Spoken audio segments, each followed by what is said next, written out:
Good morning. I was reading on the forum earlier this morning, and someone was mentioning about a problem with their machine and how they would backflush every day with water and clean the portafilter and the shower screen once a month. And I thought to myself, a little message that never seems to get through is about keeping the machine clean. I'm just going to make a coffee, and I picked up this cup from yesterday, and I thought, well, I could use that to make a coffee because I don't have a cup from last week, but I got this cup from yesterday. Last coffee there was probably 10 o'clock yesterday. I guess I'll make a coffee in that, and take my portafilter out, and I guess it's not going to make any difference if I haven't cleaned that for a month, is it? In fact, what you should be doing, because I'm not going to make a coffee in that, obviously, that's going to be washed, and I'm going to make a coffee in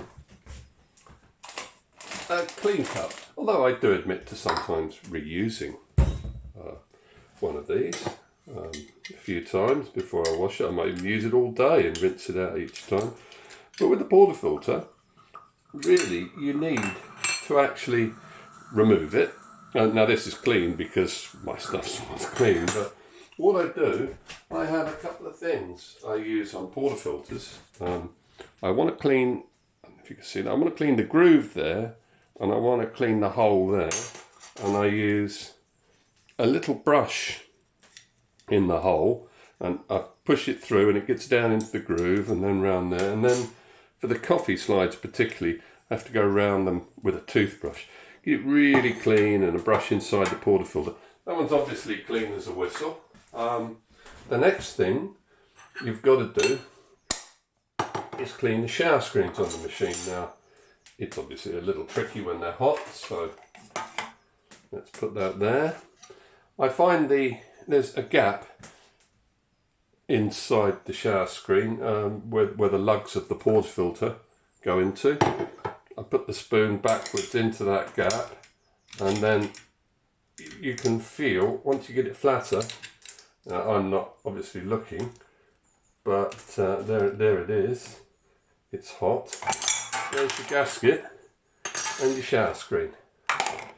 Now, it's hot, really, really hot. That shower screen, and I'm going to find something to hold it, a cloth. That shower screen was cleaned 2 days ago. Oh, well, I think it was actually clean, might be up to 3. I purposely left it dirty to show you what a shower screen looks like. Let's just bring it close, focus in. That's 3 days. I make a lot of coffees, but even if you make a few coffees, it doesn't matter. The coffee oils get onto the shower screen. So I'm going to give that a good clean. I'm going to put the gasket back on. The gasket came off because it was hot. It's cooled down now. Find the round, the chamfered top edge of the gasket. It's completely flat one side, slightly chamfered along the top edge. And I just put that onto the shower screen with that chamfered edge upright. And now I'm going to give this a clean and then come back. I should have said for that clean, I'll actually use a toothbrush here gently.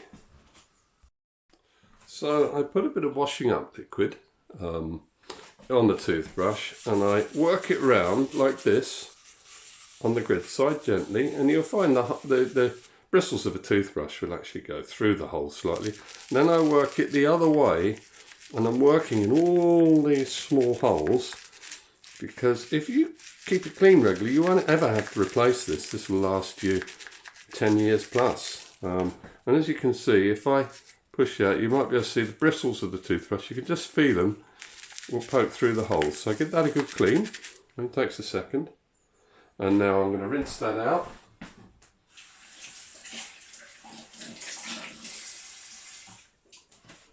Now you can take the same toothbrush, and of course you've got the same mess under here, and that bit of soap that's on the toothbrush, get underneath your group, give it a good clean, The toothbrush will be black by that time you clean that off later. And my little piece of sponge, what I always keep it for, let's get this wet. There we go. And I get my sponge under there, around in all the grooves, get a finger in, or fold it up, around in the grooves, work it all the way around. That's it. I mean, it's better to do it when cold, but I just happen to have the machine on and thought I'd better do it after reading that forum post. That's nice and clean. That's all the muck off it. Now we need to put the grip gasket back, so take the gasket and shower screen, just push it up in the gap. It might push in with this. There we go, that's it. I have to hold this because it's on felt feet. When you lock it in, after changing it, give it an extra hard lock in, just to ease the gasket up into its hole. After that you don't need to lock in particularly hard, that's it. And the coffee will taste much better. And the last thing I do is give it a bit of a rinse, even though that cloth is just clean water. Just a bit of a rinse out. I've already rinsed the shower screen under the tap.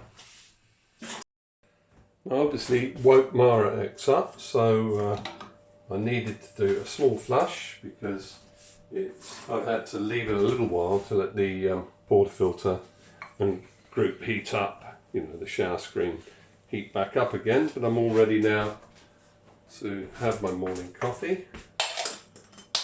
I'm going to just do that very quickly. There we go.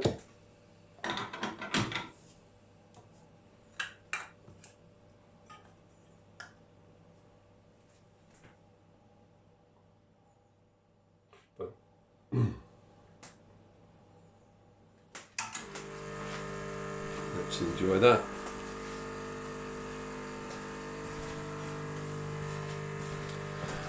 But this sort of cleaning I do really every couple of days. I mean, sometimes I do it every day, because the critical thing is actually cleanliness. Even if you only have 1 or 2 coffees, you know, just not drinking that much, those oils still dry on the inside of the portafilter. It still affects everything, and the machine just needs to be clean. And your coffee will taste far better. There's no point paying £20–30 a kilo for your coffee and then putting it through a dirty machine, just like I wouldn't use that cup from yesterday.